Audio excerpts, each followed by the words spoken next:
pneumonia, shingles, or whooping cough vaccine. Daniel Pharmacy, caring for you and about you for over 50 years.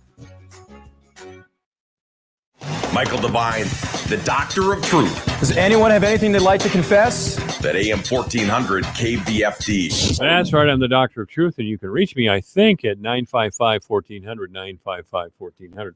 We've been having a little trouble with our phone here in the studio today. I don't know what the problem is exactly, but we'll get it figured out one way or the other. We're pleased to welcome back Jeff Johnson, who's with the Planning and Zoning Commission. Jeff, here, let me get your microphone turned on so we can welcome you properly. How you doing, buddy? Oh, thank you. Glad to be back. All right. You're an 84 Dodge guy. An 84 Dodge, class of 1985. 85 senior high, the notorious class of 85.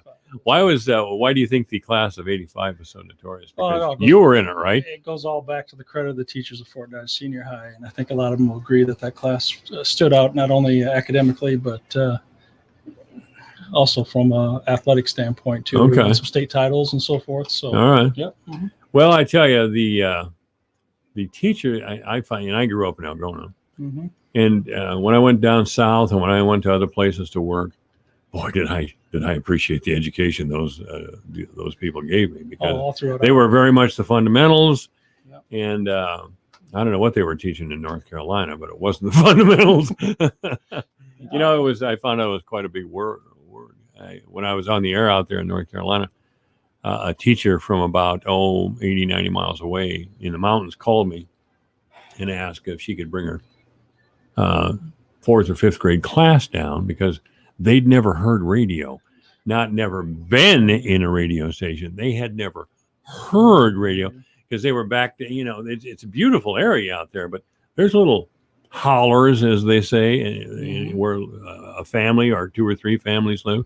You can't get TV and radio reception. So here she brought all these adorable little children just bursting with questions, But they were, I had them all in one room and turned the radio on for them, and they thought that was great. So, yeah. Anyway, Jeff Johnson is here. You want to talk wind farms today? Is the county involved in farms? Solar farms. Solar farms. Yep, exactly. So when I arrived here at the county a year ago, one of my first tasks was to amend the county zoning ordinance and adopt countywide solar regulations.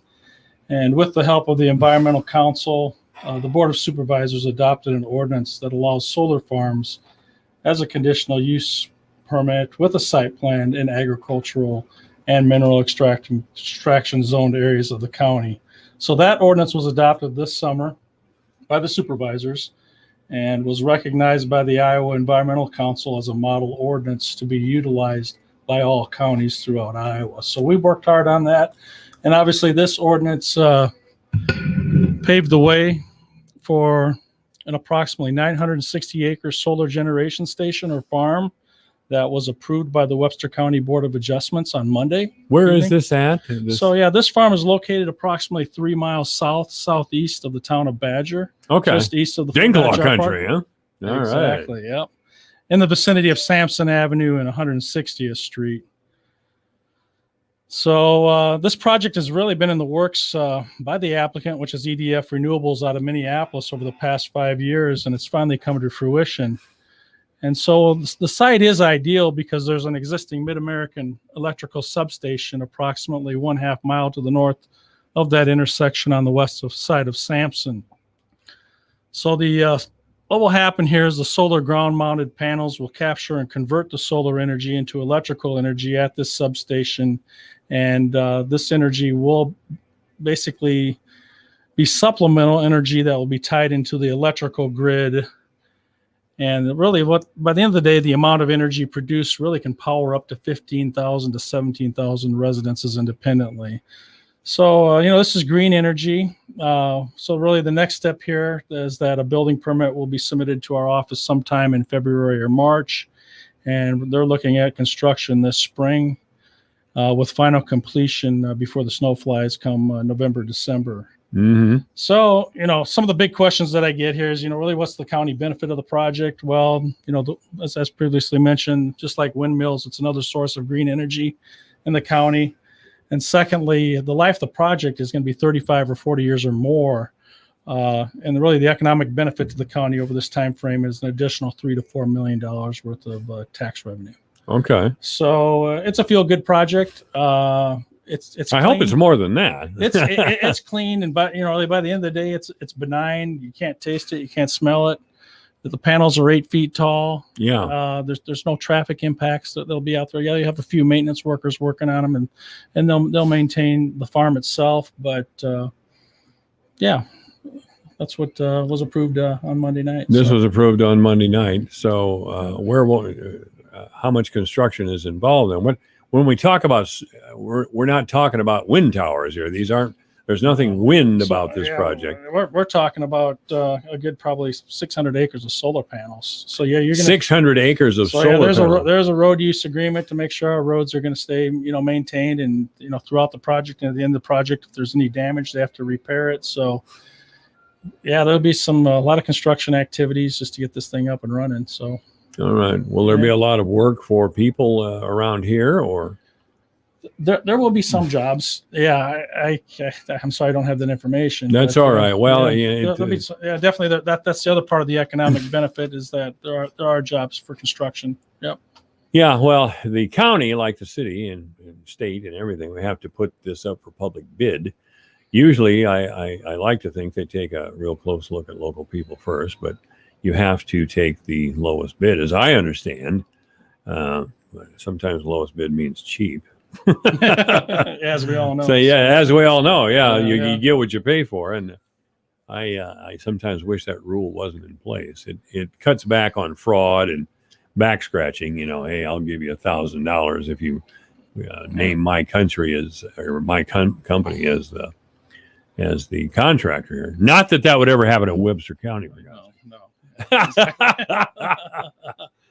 But that's what it's meant to prevent, and I support that in all the way. So what will these panels look like? They just look like 8 foot by 4 foot? About 8 by 8. 8 by 8, okay. Oh, yeah, 8 feet tall. So pretty low profile, really, by the end of the day.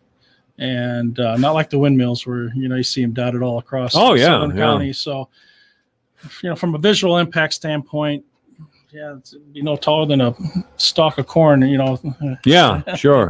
by the end of the day. So, but there's all these solar panels in one place. Yeah, they are. Now, these will generate electricity? Yep, these will generate electricity, which will supplement the grid. So, like I said, this can power up to 15 to 17,000 residences when it's all said and done. So they plan on having this. Their goal is to have this farm completed by the end of the year. How expensive is it again? I don't have the exact cost. All right. Yeah, the building permit will come in. The valuation will be on there by the end of the day, and obviously that'll be reviewed. There's a lot of conditions of approval that have to be met just to make sure that all the safeguards are in place to protect the surrounding residents. And we're working close with the applicant and the contractor just to make sure that this project gets off and is installed correctly. So sure, yeah. And I'm not trying to put you on the spot. No, you here. don't have to. All right. I'm sure not trying to. Do you? Were you in on the planning of this? I mean, my question really is, what kind of return on investment can we expect? Do you have a number for that, or an approximation, or a best good guess, or? Well, the increment revenue generated for tax revenue is going to be between 3 and 4 million, and that was estimates. That was the tax revenue. That was that was the tax revenue. That's all I got for you. I worked on these when I was down in Florida for the past 5 years. We did a couple large solar farms down there in the Jupiter area that were same size, 500 to 1,000 acres, and so a lot of people don't know this, but right now Iowa ranks number 16th in solar in the country. So I know that because of David Osterberg. That's the only way I know it. This is AM 1400 KVFT. Good afternoon. You're on the air. Yeah, out in California, they say them solar panels is what's causing the drought. The solar panels are causing drought in California. Why is that? It heats up the air, and that way the clouds cannot form. Okay, well, that's interesting. Where did you find that information? It wasn't on Breitbart now, was it? I don't know where I heard that. Okay. Well, I'll tell you what. Do me a favor and Google it and let me know, will you? It's someone that hates solar panels. I don't know. That's an odd thing to hate as far as I'm concerned. That's very weird. That's what I thought, but that's why they got droughts in California. That's why they have what in California? Droughts. Grouts? Drought. No rain. Oh, drought. I'm sorry. I thought you were trying to tell me it was that grout type cement mixture. You know what I'm talking about? No. They got to have clouds form to rain. Well, sure they do. Yeah, that's a good idea. I've always been in favor of clouds before rain. Hey, thank you very much. I'll Google that though and find out about it. That's kind of interesting. I don't know where I heard that. Well, we'll check it out. But thank you for your call. Yeah. All right. This is AM 1400 KVFD, the voice of Fort Dodge. That's something unusual. California's had terrible problems with fires out there because they haven't had any rain. But, A little different climate. Not to say we couldn't have drought conditions here, but boy, that'd make the farmers real happy. yeah, exactly. Do you know of a connection between the solar panels and drought in different areas of the country? No, I mean, we have provisions in this code that require these panels be set so far back from the property lines, and then that of course would set it so far back, anywhere from 100 to 200 feet from any crops. So yeah, we want to make sure that there's no adverse impacts, and we'll just have to monitor it as things go over time. Yeah. Well, but environmentalists love solar, and they certainly love wind. They love them both. Yeah, they do. And I still want to see ethanol in the equation for how we operate our cars or vehicles or whatever. It's something that our economy needs, certainly, is ethanol. And if wind energy can make us more energy efficient, I'm all for that. I don't want to pay Texas oil producers or Middle East oil producers. If the wind can do the job, let's get it done. Yeah. And if Mid-America apparently is putting up a lot of wind turbines, so good for them. And I hope we can move on with that. Okay. They are, yep, and they're supportive of the project. It's another form of energy, and it's a feel-good project. I keep on saying that. Yeah, it's a feel-good project. It's another alternative source of energy, and sure. Yep. Jeff Johnson's our guest. He's over at the County Planning and Zoning. What's your background? What did you study in college? You went to University of Iowa. I went to the University of Iowa. I got my bachelor's degree, and then I went to Minnesota State or Mankato State for my master's degree and did some planning work up in the Twin Cities, and then 20 years down in the Florida area, Southeast Florida, and then now I'm happy to be back in Fort Dodge, where I grew up, and give back to the community. So, sure. Yeah. So your undergraduate degree was in city planning. It was urban geography. And then urban geography. Oh, I love that. And then my master's degree was actually urban planning. So so I've worked in a lot of cities. Urban geography, man. I had to get a degree in that. Just cities in various counties. So I got the city and county experience, and it's been fulfilling. Really has. Yeah. All right. So, did you have a wild time at the University of Iowa? I bet you did. And back in those days, it was a blast. That's all I gotta say. I was going to say, back in those days, Iowa was in the top 5 of party schools in the whole country. Yeah. All right, Jeff, can you tell us anything else? That's all I got for today, but I'm sure I'll be back in the future with an update on something else that's brewing in the county. We just have to, wait and see where, everything's applicant or petition driven, and we'll look forward to that. Oh yeah, definitely. Right. It's always a pleasure. There's never any FOMO with the iHeartRadio app. You won't ever have to miss out on your favorite shows and contests with this radio station again. Radio 24/7, 365. We're here when you want us. Stay connected and listen anywhere when you download the free iHeartRadio app. Your news, your town, your station. KVFD News when it breaks. With your KVFD News update, I'm Rob Jones.